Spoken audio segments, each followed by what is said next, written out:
Welcome back to my channel Sunita kitchen. তোমরা সবাই কেমন আছো? আশা করছি সবাই খুব ভালো আছো, সুস্থ আছো। আর আমরাও কিন্তু সবাই ভীষণ ভালো আছি। আর কদিন ধরে বৃষ্টিটা হচ্ছে, বেশ ঠান্ডা ঠান্ডা ওয়েদার, তো ভাবলাম একটুখানি খিচুড়ি খাওয়া যাক। তো প্রত্যেক বাড়ি তো একই রকম খিচুড়ি খাওয়া হয়, তার জন্য ভাবলাম আজকে খিচুড়িটা একটু অন্যরকম খাওয়া যাক। তাহলে আর কি, যেমন ভাবা তেমন কাজ। তো খিচুড়ি বানানোর জন্য প্রথমেই তো লাগবে গোবিন্দভোগ চাল, তাই আমি গোবিন্দভোগ চাল কিছুটা নিয়ে নিয়েছি, আর নিয়েছি তার সাথে কিছুটা মুসুরির ডাল। আর আমি এখানে কয়েক রকমের সবজি নিয়ে নিয়েছি, তোমরা চাইলে আরও অনেক রকমের সবজি দিতে পারো। তো আমার কাছে এই কয়েকটাই সবজি ছিল আপাতত, তো আমি ওর জন্য এই কয়েকটাই সবজি দিয়েছি। এবার আমি কড়াইয়ের মধ্যে পরিমাণ মতো জল দিয়ে দেব, আর জলটা যখন ফুটে উঠবে তখন আমি মুসুরির ডালগুলো ধুয়ে এর মধ্যে দিয়ে দেবো। জলটা যখন আবার ফোটা শুরু হবে তখন আমি এর মধ্যে পরিমাণ মতো নুন দিয়ে দেবো। তো বন্ধুরা, এই জিনিসটা অনেকেই বাড়িতে করে থাকে। তো একটা হাতার সাহায্যে আমি এই যে ডালের যে ফেনাগুলো উঠছিল, তো সেই ফেনাগুলো আমি ফেলে দেবো। এরপর ডালটা যখন সেদ্ধ হয়ে আসবে তখন সবজিগুলো একে একে সব এই সেদ্ধ ডালের মধ্যে দিয়ে দিতে হবে।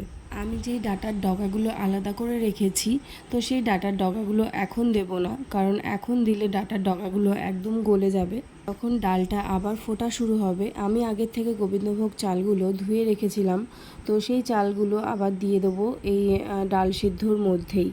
চালটা দেওয়ার পর একটু পরপর নাড়াতে হবে, না হলে নিচ থেকে লেগে যেতে পারে।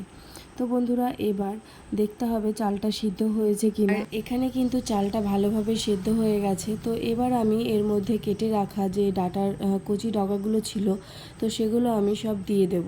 তো ডাটাগুলো দিয়ে দেওয়ার পরে আমি এখানে এবার একটা খুন্তির সাহায্যে ডাটাগুলোকে ভালো করে ভেতরের দিকে চেপে চেপে ঢুকিয়ে দিচ্ছি।